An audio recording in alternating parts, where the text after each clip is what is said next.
ഇതുവരെ കേന്ദ്രം ഒരു രൂപ നൽകിയില്ല. നമ്മൾ പല പ്രാവശ്യം പ്രതിപക്ഷവും ഗവൺമെന്റും എല്ലാം ശക്തിയായി ആവശ്യപ്പെട്ടു. ശ്രീമതി പ്രിയങ്ക ഗാന്ധിയുടെ നേതൃത്വത്തിൽ കേരളത്തിലെ എംപിമാർ കേന്ദ്ര ആഭ്യന്തരമന്ത്രിയെ കണ്ടു. പ്രധാനമന്ത്രി ഇവിടെ വന്നു. കേന്ദ്ര സംഘം ഇങ്ങോട്ട് തരാനുള്ള ഒരു സ്പെഷ്യൽ ഫിനാൻസ് പ്രത്യേക ഫിനാൻഷ്യൽ പാക്കേജാണ് കേരളത്തിന് വേണ്ടി അനുവദിക്കുന്നത്. അത് തരാതെ ഈ ഹെലികോപ്റ്റർ കൊണ്ടുവന്നതിനൊക്കെ കേന്ദ്ര ഗവൺമെന്റ് പണം ചോദിക്കുന്നത് ശരിയായ ഒരു രീതിയല്ല. ഞങ്ങൾ അതിനെ ശക്തിയായിട്ട് എതിർക്കുകയാണ്. വീണ്ടും കേരളത്തെ പരിഹസിക്കാൻ കേന്ദ്ര ഗവൺമെന്റ് ആവശ്യമായ നമുക്ക് അർഹമായ പണം തരാതിരിക്കുകയും എന്നിട്ട് ഹെലികോപ്റ്റർ ഇറക്കിയതിന്റെ പണം ചോദിക്കുകയും ചെയ്യുന്നത് ശരിയായ ഒരു കീഴ്വഴക്കമല്ല.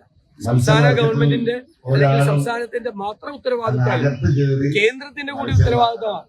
ഇങ്ങനെ ദുരന്തമുണ്ടായ എല്ലാ സംസ്ഥാനങ്ങളും കേന്ദ്രം പണം കൊടുത്തിട്ടുണ്ട്. അവര് പറഞ്ഞു കണക്ക് കൊടുത്തിട്ടില്ല വിശദമായി.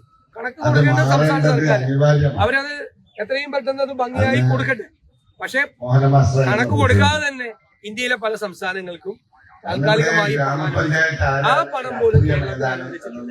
അപ്പൊ ഇത് കേരളത്തെ പരിഹസിക്കുകയാണ്. ഇപ്പൊ ഈ 136 കോടി രൂപ ചോദിച്ചിരിക്കുന്നത് നമ്മുടെ സംസ്ഥാനത്തെ പരിഹസിക്കുന്നതിന് തുല്യമാണ്. അതിൽ ഞങ്ങൾ ശക്തിയായ പ്രതിഷേധം രേഖപ്പെടുത്തും. 10 ലക്ഷം കോടി ഉണ്ടെങ്കിലേ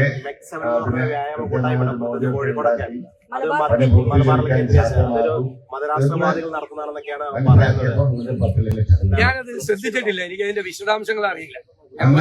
കമന്റ് പറയാം. ഞാൻ അതിന്റെ വിശദാംശങ്ങൾ ശ്രദ്ധിച്ചിട്ട് അടുത്ത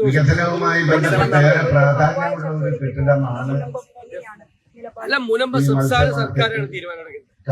സംസ്ഥാന സർക്കാരും സംസ്ഥാന സർക്കാർ അപ്പോയിന്റ് ചെയ്ത വഖഫ് ബോർഡും തീരുമാനിച്ചാൽ 10 മിനിറ്റ് കൊണ്ട് പ്രശ്നം തീർക്കും.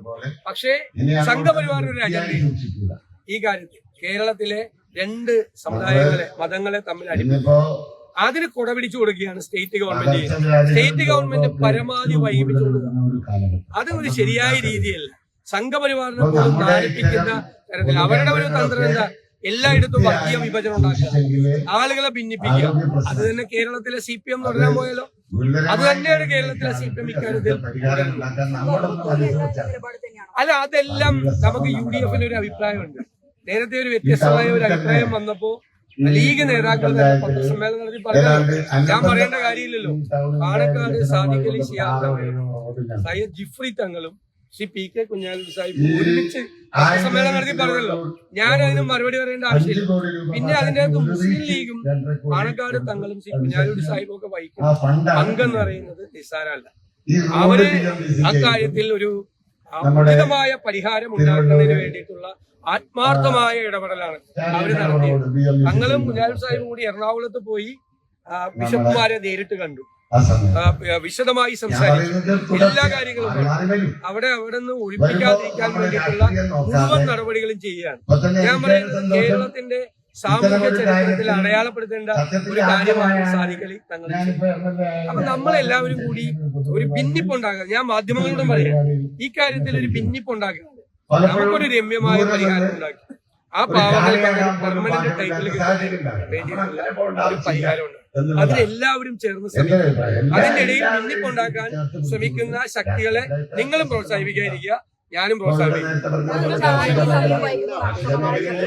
അല്ല, തീർച്ചയായിട്ടും അത് നീട്ടി കൊണ്ടുപോകണം, വൈകിപ്പിച്ചുകൊണ്ടുപോകണം. സർക്കാർ മനഃപൂർവ്വം സർക്കാർ തീർക്കാൻ പറ്റും. ഞാനിതിന്റെ നിയമപരമായ മുഴുവൻ കാര്യങ്ങളും പരിശോധിക്കും. സർക്കാരിന് 10 മിനിറ്റ് കൊണ്ട് തീർക്കും. ഞാൻ ഇപ്പോഴും ആ ഉറച്ച നിലപാട് നിൽക്കുകയാണ്. 10 മിനിറ്റ് കൊണ്ട് തീർക്കുന്നില്ല, അവിടെ കിടക്കട്ടെ. അതല്ല, അതൊക്കെ പരിശോധിക്കപ്പെടേണ്ട കാര്യങ്ങളാണ്. കോടതി വിധികൾ തന്നെ ഇപ്പൊ തന്നെയുള്ള കാര്യങ്ങൾ എല്ലാം പരിശോധിച്ച് 10 മിനിറ്റ് കൊണ്ട്. ഞാൻ പറയട്ടെ, കേരളത്തിലെ ക്രൈസ്തവ സംഘടനകൾ അവർക്ക് അവിടെ പെർമനന്റ് കൊടുക്കുന്നു. കേരളത്തിലെ മുസ്ലിം സംഘടനകൾ മുഴുവൻ അവരെ അവിടെ നിന്ന് ഒഴിപ്പിക്കരുത്, അവർക്ക് സംഘടന കൊടുക്കണം. പിന്നെ ആർക്കാ പ്രശ്നം? പ്രശ്നം സർക്കാരിനാണ്. മനസ്സിലായി?